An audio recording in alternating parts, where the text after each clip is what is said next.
between audience input and your brand's direction. We've got 4 amazing panelists here, and I'm going to let them again introduce themselves because they can do it better than I can do it. Dan, let's start with you.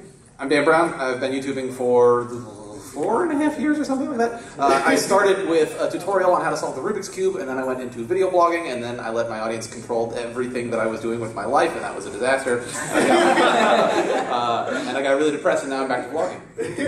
And I'm happy about it. And I'm also work for Fuse. I interview bands and things. Hello, I'm Jack Howard. I co-run a channel called OMFG, it's Jack and Dean, where I make comedy sketches with the guy with the hair.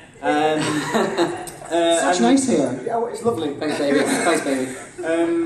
So yeah, we make comedy sketches, and that's it. I've never let my audience control my life, and don't plan to. So.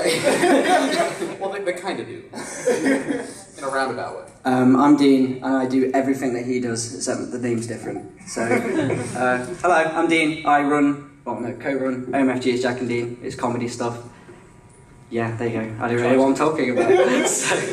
Hello, my name is Corey Vidal. I've been making videos for close to 6 years now, and I had one fluke video go viral, and I've been milking it for years.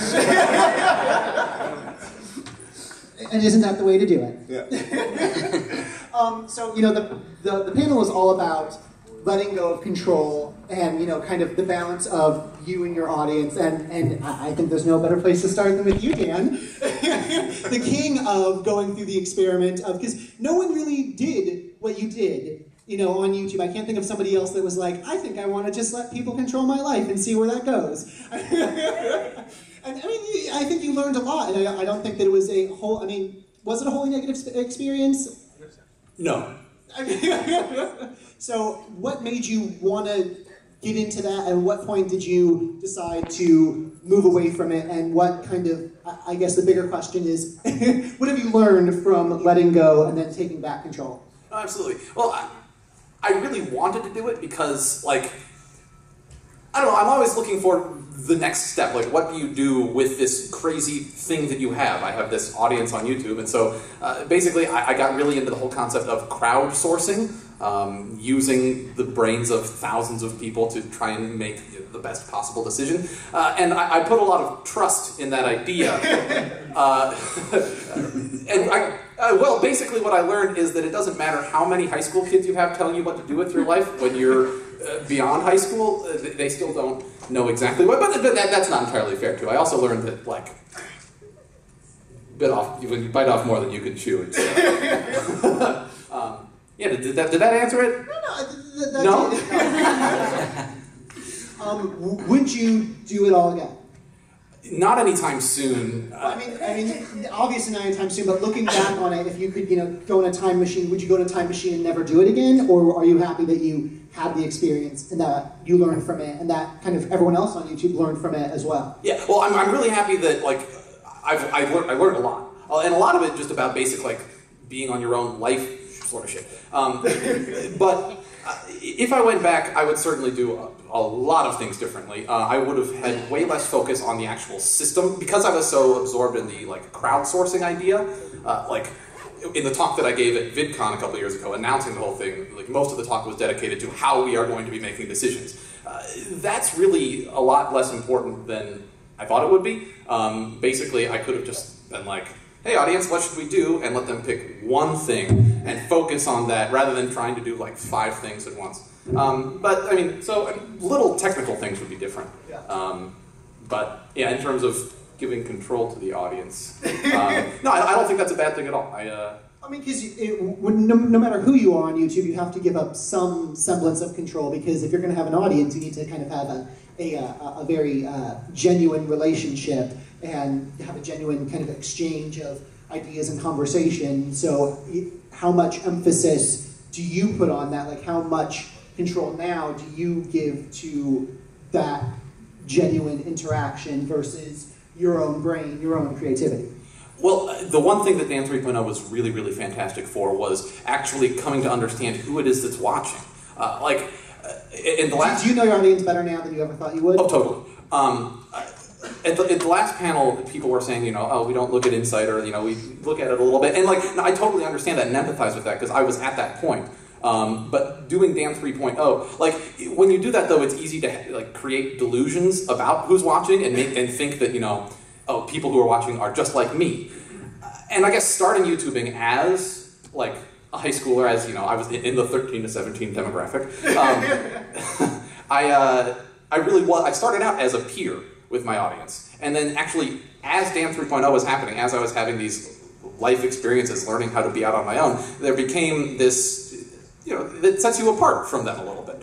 And so it was one of the most powerful experiences in terms of, coming to realize and accept, really, that I'm not a peer anymore, I'm more of a role model. And so, to get to the question you asked, yeah. I mean, like, it really is, I view my relationship with the audience very similarly to a relationship with, you know, a person. It's just kind of this gelatinous, massive monster of a thousands of people put together person. And Jack and Dean, I want to move on to you from kind of what I was starting to say there. With all of your, you know, comedy sketches and things, how much do you rely on the audience for inspiration and ideas in making your videos, or is it solely from your own creativity? We don't need the audience. Ouch! Subscribe. No, okay. No, we know who our audience is. We know what they like. It's a nice situation where we make something that we think is funny, and usually because we think it's funny, they found us and they think it's funny, and we know who they are. We don't really pander to them. The only time we've ever pandered to the audience is when they dispute whether or not we're a couple or not. Yeah. And we're not going to tell you if we are, so you can keep it. So yeah, we don't really pander to them in that sort of sense of, oh, they seem to like these sort of jokes, let's continue doing that. Because like they were saying on the last panel, you get bored with doing the same sort of thing. So what we've tried to do, especially because we do make comedy sketches, we made sure that it's not a show. Like, we're not saying, like, here's a sitcom, here are the characters, let's see them develop throughout the certain videos that we upload. So you focus more on the one-offs than the series? Yeah, exactly. That's exactly it. So sometimes we'll switch the sort of, like, straight man, funny man, sometimes we'll switch that around. And every now and again there's a comment that's like, I feel like you switched characters for this one. It's like, but we never said. But that was it. Right. But, so we kind of look at it and know what it is, but never really fully take it on board. Okay. In a certain creativity sort of standpoint. Right. And you said, like, you know your audience. How do you know your audience? Like, what resources do you use? What tools do you use? How did you come to know your audience? Twitter, Instagram, stuff like that. Meet them in real life. Yeah. It's usually 14-year-old girls. Yeah, we only usually upload maybe once or twice a month, but we use social networking to show that we're not dead. We're actually doing something. And so social networking, very important to you. Incredibly important, yes. Like, because we do upload so little, like, because we're busy with other things. Like, when we do that, we make sure that we make sure that they know that we're still doing stuff. We make sure that whenever we're making a video, Dean will always take a picture of us filming it, and then when I'm editing it, I'll always take a picture of me editing it. So then it keeps them. It kind of builds up the hype and makes them want to see it more. Right. So it kind of keeps them excited and on their toes, rather than just saying we're going to upload every week on this day.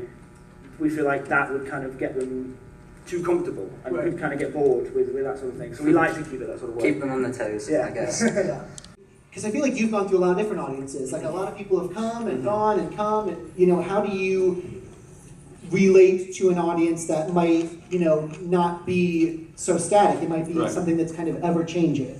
Well, I think it's important to note that some people here today, and a lot of people on YouTube, some of them are primarily YouTubers, and other people are video makers. And the Venn diagram of that tends to overlap. But I was making videos with my friends. They weren't successful, but I was making videos with my friends before YouTube existed. And when YouTube came around, that became a great way of sharing videos. But I find the question you can ask yourself is, if YouTube stopped, if you lost all your subscribers, if maybe everyone hated you or hated what you did, would you keep making videos? And the answer should be yes. And if that's the case, then your audience has no control over you. And that can be very freeing. The one video, I guess you could say that I'm known for, the Star Wars Acapella, when that went viral, we did have a conversation with Moose Butter, the guys who wrote it, should we make more of these? Right. And we talked about it for months, and we ended up not doing it.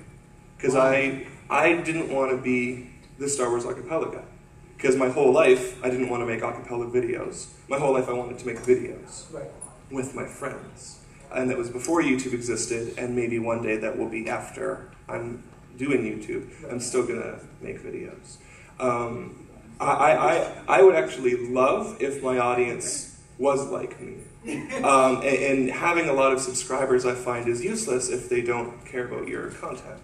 Right. So I feel like I am a nerd, and I post videos about Star Wars, or Lost, or filmmaking, or the type of music that I like. And I'm a little crazy, but I like when people unsubscribe, because that means my numbers are more accurate. And the number one way I promote is by posting it on Facebook and Twitter, like on my friends' walls, but I feel like I'm eventually going to be that guy who constantly sends you invites on Facebook and you're just like, hi. So how would I go about promoting my video? I would say it depends on the type of video, but also, like, I mean, if you got sent a video, think about it in the other way. If you got sent a video just from somebody, would you click on it? If it was like, please watch this or whatever, would you click on that sort of thing? So, I mean, I don't really know how to market something from the beginning. Like, literally, you just have to keep making things, and then hopefully that someone will find it and you'll grow. But I honestly think that just posting things on everyone's walls could get a tad annoying. If there's a piece you're particularly proud of and want your like real life friends to see, that's a great thing to do. Yeah. But if, like for example, I started working for Fuse 4 months ago, and we're building out kind of a vlog style show with them, and I did a piece about Juggalos, fans of the Insane Clown Posse. And this was before I had really promoted it on my own YouTube channel, so this was kind of independent of my audience. And what we did is we literally went to, Juggalos have their own version of Facebook called Juggalo Book, and I went to Juggalo Book and posted it on their forum. I was like, hey, I made this piece about Juggalos, you might like it. And it was posted on like 3 different Juggalo blogs and got like 5,000 views. So, I mean, just basically what you're making content about, there's probably an audience already out there, like a community already out there on the internet. Look for that and show them. Anything to add, Corey? Yeah, well, I guess back in the day, we don't use it anymore, but I was using MSN Messenger. And, You're dating yourself. in talking with people, and I've done this, I'm guilty, you message everybody and say, hey, check out my link, hey, check out my link, hey, check out my link, hey, check out my link, and they never do. But when you engage someone in a real conversation and say, hey, I make videos, I worked really hard on this, what do you think? Here's the story about me making it, here's the link. What do you, like, in a one-on-one conversation, it takes time, but it's worth it. What should I do better next time? As a real-life friend, I would appreciate your opinion. And you have that conversation with 50 people, and maybe it takes you 8 hours. But those 50 views are worth it, because those 50 people care. It wasn't spam. Spam, sorry. Here, I have one more.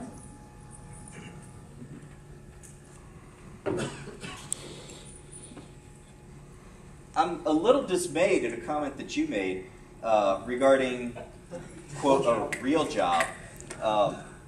Do you really think, I'm curious about what each of you thinks, do you really think that YouTube or video making in that fashion and using that media is not a real job? And what classifies a real job? Is it the 8 to 5? I was being a little self-deprecating. No, YouTube is absolutely a real job, and it can be. But if you're in kind of the middle ground where you're making, you know, like $500 a month through the partner program, it's not enough to, you know, pay rent and all your bills. Like, there's no shame in having another job. There's no that's basically what I meant. I like to say that there's real jobs and then there's unreal jobs, and this job is unreal. That's cheesy. It is cheesy, but I'm Canadian. And it definitely, it is a job, it's not work. And there's a distinction between that. Now, you can work at it, but that's just self-improvement. That's just getting better. That's growth. Yeah.